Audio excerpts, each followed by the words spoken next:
സ്വാതന്ത്ര്യ ആഘോഷ ചടങ്ങിൽ പങ്കെടുക്കാൻ ഏൽപ്പിച്ചിരിക്കുന്ന നമ്മുടെ കൗൺസിലർ സെലിൻ MS, അതുപോലെ നമ്മുടെ അധ്യക്ഷത അലങ്കരിക്കുന്ന നമ്മുടെ president Shri Sathyan TK, MPK member, മന്മാഷ് അധ്യാപകരെ, രക്ഷിതാക്കളെ, എൻ്റെ പ്രിയപ്പെട്ട കുഞ്ഞുങ്ങളും, ഏവർക്കും യോഗത്തിലേക്ക് ആർദ്രവുമായി സ്വാഗതം ചെയ്യുകയാണ്. ആഗസ്റ്റ് 15 ഒരു ഇന്ത്യക്കാരുടെ എപ്പോഴും മനസ്സിൽ അഭിമാനം തോന്നുന്ന നിമിഷമാണ്. 79 വർഷങ്ങൾക്ക് മുമ്പ് 1947 ആഗസ്റ്റ് 15 നാം സ്വാതന്ത്ര്യം നേടി. ഒരു ദിവസം കൊണ്ട് നാം നേടിയ സ്വാതന്ത്ര്യമല്ല,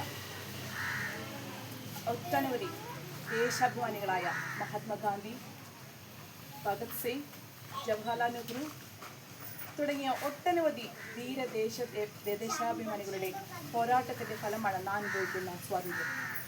ഏവർക്കും ഹൃദയം നിറഞ്ഞ സ്വാതന്ത്ര്യാശംസകൾ നേരുകയാണ്.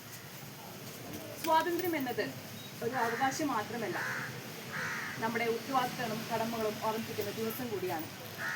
ഈ നിമിഷം സ്വാതന്ത്ര്യ സമര സേനാനികളെ ഓർക്കുന്നതോടൊപ്പം തന്നെ നമുക്ക് വേണ്ടി കാറ്റും മഴയും വെയിലും സഹിച്ച് അതിർത്തിയിൽ നമ്മൾ കാത്തുസംരക്ഷിക്കുന്ന സൈനികരെ ഈ നിമിഷം ഓർമ്മിക്കുക.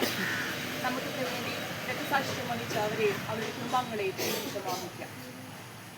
എൻ്റെ പ്രിയപ്പെട്ട കുഞ്ഞുങ്ങളോടായി, നിങ്ങളാണ് നാളത്തെ തലമുറ. നല്ല മൂല്യമുള്ള മക്കളെ വളർന്ന് മാതാപിതാക്കളെ ബഹുമാനിച്ചു നമ്മുടെ രാജ്യത്തിൻ്റെ ഉന്നതിയിലേക്ക് നയിക്കാൻ നിങ്ങൾ ദൈവത്തിന് സാധിക്കട്ടെ. ഒരിക്കൽ കൂടി സ്വാതന്ത്ര്യദിന ആശംസകൾ അറിയിച്ചുകൊണ്ട് എൻ്റെ വാർത്തകൾ ഞാൻ നൽകുന്നു. നന്ദി, നമസ്കാരം.